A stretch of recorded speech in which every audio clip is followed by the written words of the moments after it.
আমাদের দেশে এখন আমি বিশ্বাস করি ব্যক্তিগতভাবে যত বছর কাজ করছি, ক্যামেরার সামনে অথবা ক্যামেরার পেছনে যারা কাজ করেন আন্তর্জাতিক মানের অভিনেতা অভিনেত্রী থেকে শুরু করে আমাদের কলাকুশলী খুব ভালো কাজ করছেন। তারা যে কোনো ধরনের কাজ করতে পারেন এবং বিশ্বের সাথে তাল মিলিয়ে বা চ্যালেঞ্জ দিয়ে ভালো সিনেমা আমাদের বাংলাদেশে তৈরি হতে পারে।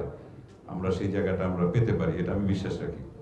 আমি মুখিয়েছিলাম সারা জীবন যে আমি কবে, সবাই জিজ্ঞেস করছিলেন না যে আমার এখানে অনেক মানে সাংবাদিকরা আছেন, তারা কিন্তু অনেকবারই আমাকে এই কোশ্চেনটা করেছেন যে আপনার পছন্দের একটা চরিত্র বলেন যেটা আপনি কখনো এখনো করেননি। তো আমি কিন্তু বলেইছি যে আমার রবীন্দ্রনাথের কোনো একটা সুন্দর একটা চরিত্র করার জন্য। তো আমার জীবনের এরকম একটা আকাঙ্ক্ষা ছিল যে কবে আমি চরিত্রটা করতে পারবো। ভবিষ্যৎ হোক নিরাপদ, বিনিয়োগ হোক বিশ্বস্ত, আর আমার পছন্দ সল্ট বে।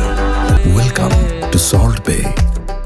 জীবনে কিছু কিছু গল্প থাকে না, যে যে সমস্ত গল্পগুলো আপনি ছোটবেলায় হয়তো পড়েছেন, তারপর আপনি বারবার পড়েন এবং যত দিন যায় আপনি যখন নতুন আলোকে পড়েন তখন সেই গল্পটা আবার অন্যভাবে দেখা দেয়।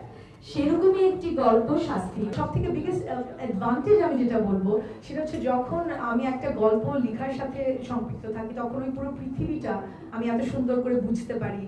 প্রতিটা চরিত্র, শুধু আমার চরিত্রই না, প্রতিটা চরিত্র তাদের পৃথিবী, এটা যখন আমি এত সুন্দর করে বুঝতে পারি তখন ওই চরিত্রটাকে পর্দায় ফুটিয়ে তুলতে আমাকে অনেক সাহায্য করে ফর শিওর। আমাদের সাউথ এশিয়ান স্টোরি আমরা এখন অনেক ভালো করছি।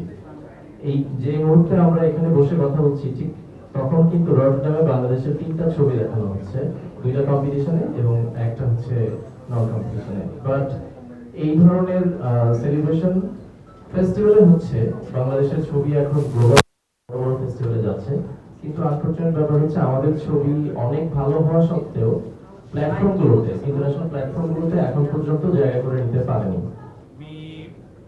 All the producers wish Lisa all the best. We are so happy to have stars like Porimoni, Chanchal Chaudhary, Anand Siddiqui and Arkadash on board on this amazing project. রবীন্দ্রনাথের ছোট গল্পকে বর্তমান প্রেক্ষাপটে এনে এই সিনেমায় তুলে ধরা হচ্ছে ভার্চুয়াল লাইফ, মিডিয়া ট্রায়াল এবং ইন্টারপার্সোনাল কনফ্লিক্ট।